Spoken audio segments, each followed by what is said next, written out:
या असलियत में ऐसा है?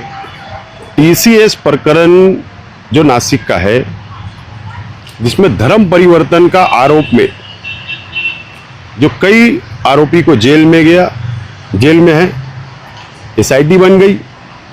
निदा खान के मामले में यहाँ तक के निदा खान को ऐसा शो किया जा रहा है, वातावरण निर्मित की जा रही है देश में कि निदा खान बहुत बड़ी आतंकवादी है।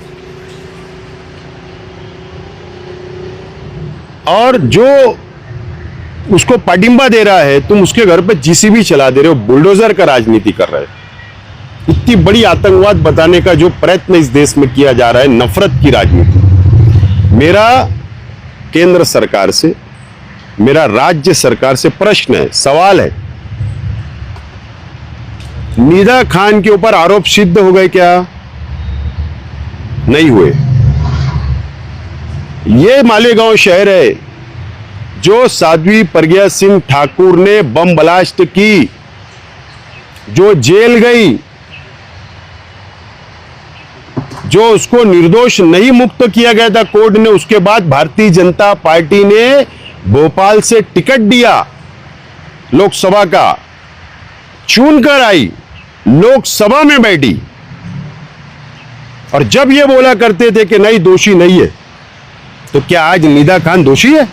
ऐसा वातावरण। तो ये सिर्फ और सिर्फ नफरत की राजनीति है, और सिर्फ एक मुस्लिम समाज को विशेष टारगेट करके, विलन बताकर, शत्रु बताकर राजनीति सीधी करने की सिर्फ राजनीति चल रही है। सरकार ने जो एक्शन लेना था कायदेशीर लो, लेकिन किसी को भी आतंकवादी मत बोलो। आज तुम कोर्ट न्यायपालिका पर भी कुछ छोड़ो, तुम ही अरेस्ट कर रहे, तुम ही सजा दे रहे, तुम ही सुना दे रहे फैसले। ये बंद होना चाहिए देश के अंदर।